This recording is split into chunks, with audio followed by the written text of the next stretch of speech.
ഒത്തിരി ഒരു ആശ്വാസം പ്രതീക്ഷിച്ചാണ് ഈശോ ചോദിച്ചത്, 1 മണിക്കൂർ നിങ്ങൾക്ക് എൻ്റെ കൂടെ ഉണർന്നിരിക്കാൻ കഴിയുമോ? അവൻ ഒറ്റ സ്നേഹിതരെ മാത്രം കൂടെ കൂട്ടിക്കൊണ്ടാണ് ഒരു കല്ലേറ് ദൂരം അവരിൽ നിന്ന് മാറിയിരുന്ന് പ്രാർത്ഥിക്കുന്നത്.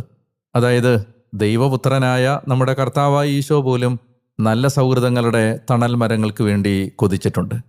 ഞാനിത് നിങ്ങളോട് പറയാൻ കാരണം, ദാവീദിൻ്റെ ജീവിതത്തിൽ ഇത്തരം നല്ല സൗഹൃദങ്ങൾ നൽകിയ സാന്ത്വനത്തെ നമ്മൾ വായിച്ചെടുക്കുമ്പോൾ നമ്മൾ യഥാർത്ഥത്തിൽ ഓർക്കേണ്ടത് നമ്മുടെ ജീവിതത്തിൽ ദൈവം തന്ന നല്ല സൗഹൃദങ്ങളെയാണ്. നല്ല ബന്ധങ്ങൾ.